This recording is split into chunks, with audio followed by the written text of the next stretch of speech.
ಸಂವಿಧಾನದ ಒಂದನೇ ವಿಧಿ ಏನು ಹೇಳ್ತದೆ? ಇದು Bharat Indian India that is Bharat. India disease Bharat.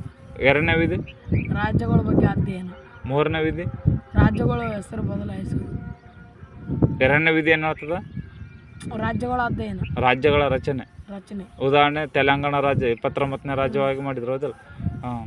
ಮೂರನೇ ವಿಧಿ ರಾಜ್ಯಗಳ ಹೆಸರು. ಉದಾಹರಣೆ ಕೇರಳ ಇದ್ದುದು ಕೇರಳ ಮಾಡಿ. ನಾಲ್ಕನೇ ವಿಧಿ ಸಂವಿಧಾನದ ಸರಳ ತಿದ್ದುಪಡಿ. ಸಂಸತ್ತಿನ ಮೂಲಕ ಹೊಸ ರಾಜ್ಯಗಳ ರಚನೆ. ಐದು ಪೌರತ್ವ. ಆರು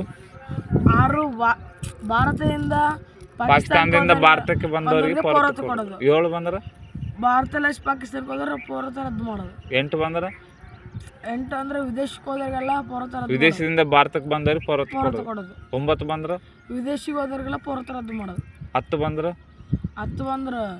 ಭಾರತದಲ್ಲಿ ಇದ್ದವರಿಗೆ ಹಕ್ಕು ಪೌರತ್ವ ಕೊಡಬೇಕು.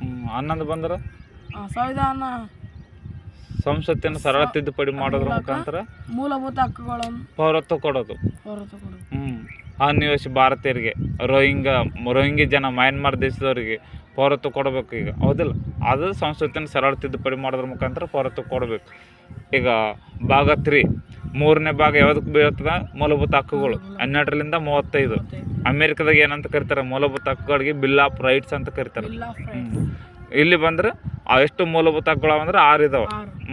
12ನೇ ವಿಧಿ ಬಂದ್ರೆ ರಾಜ್ಯ ಅರ್ಥ. 13ನೇ ವಿಧಿ ದೇಶದಲ್ಲಿ ಯಾವುದೇ ಕಾನೂನು ಜಾರಿಗೆ ತರಲಿ ಮೂಲಭೂತ ಹಕ್ಕುಗಳನ್ನು ಕಸಿದುಕೊಳ್ಳುವಂತಿಲ್ಲ. 14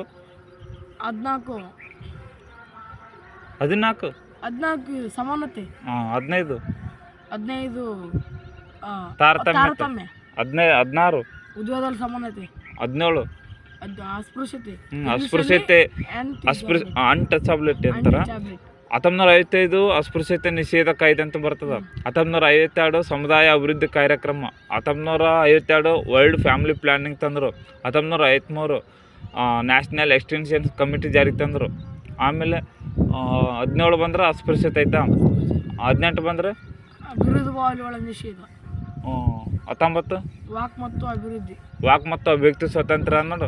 ಇದ್ರಾಗ ವಾಕ್ ಮಾಡಿ, ಸಭೆ ಸೇರಿ, ಸಂಘ ಕಟ್ಟಿ, ಸಂಚಾರ ಮಾಡಿ, ವ್ಯಾಪಾರ ಮಾಡಿ, ದೇಶಾದ್ಯಂತ ವಾಸ ಮಾಡೋದು ಅಂತ ನೆನ್ಪಿಡ್ಬೇಕು. 20 ಬಂದ್ರೆ ಅಪರಾಧಗಳು. 20 ಬಂದ್ರೆ 27 ಅಪರಾಧಿಗಳಿಗೆ ಸ್ವಾತಂತ್ರ್ಯ. 21 ಜೀವಿಸುವ ಹಕ್ಕು. 21 6ರಿಂದ 14 ವರ್ಷ ಮಕ್ಕಳಿಗೆ ಪೂರ್ವ ಪ್ರಾಥಮಿಕ ಶಿಕ್ಷಣ ಕೊಡೋದು. 22 ಅಪರಾಧಿಗಳಿಗೆ ರಕ್ಷಣೆ, ಆರೋಪಿಗಳಿಗೆ ರಕ್ಷಣೆ. 23 ಯಾವ ಪದ್ಧತಿ? ಜೀತ ಪದ್ಧತಿ. ಯಾರು ನಿಷೇಧ ಮಾಡಿದ್ರು? ರಾಜೀವ್ ಗಾಂಧಿ. ಎಷ್ಟರಲ್ಲಿ? 1976. 24 ಬಾಲಕಾರ್ಮಿಕ. ಯಾರಷ್ಟರಲ್ಲಿ ನಿಷೇಧ ಮಾಡಿದರು? 1986. ಯಾರು? ಇಂದಿರಾ ಗಾಂಧಿ. ಭಾರತ ಮೊದಲ ಮಹಿಳಾ PM ಭಾರತದ PM ಮತ್ತು ಉಕ್ಕಿನ ಮಹಿಳೆ. 25 ಯಾವುದೇ ಧರ್ಮವನ್ನು ಸ್ವೀಕಾರ ಮಾಡೋದು. 26 ಧಾರ್ಮಿಕ ಸಂಸ್ಥೆಗಳನ್ನು ಸ್ಥಾಪನೆ ಮಾಡೋದು. 27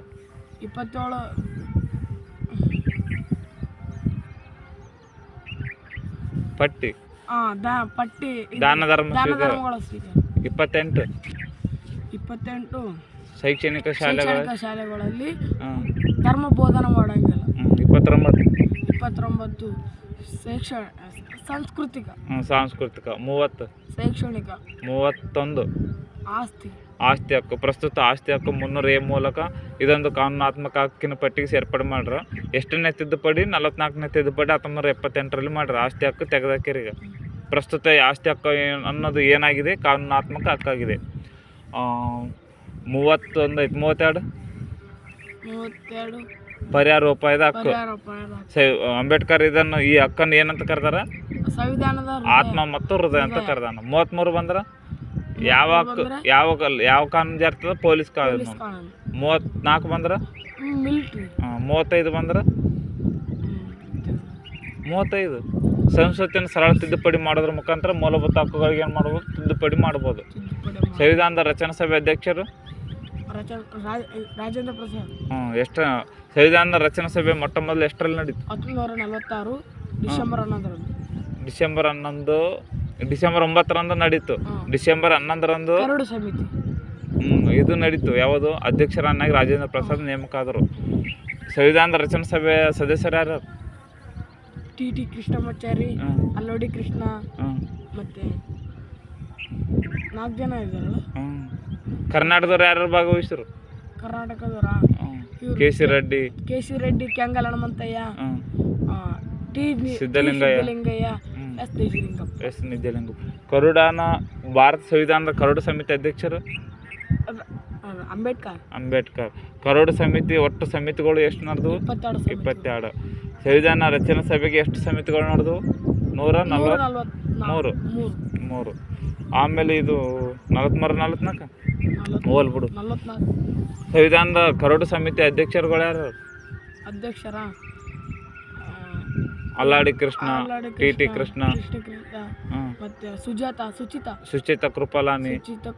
ರಚನಾ ಸಭೆ ಸದಸ್ಯರು ಇವರು ಸುಚಿತಾ ಕೃಪಲಾನಿ. ಇನ್ನೊಬ್ಬಕ್ಕೆ ಯಾರು? ಸರೋಜಿನಿ ನಾಯ್ಡು.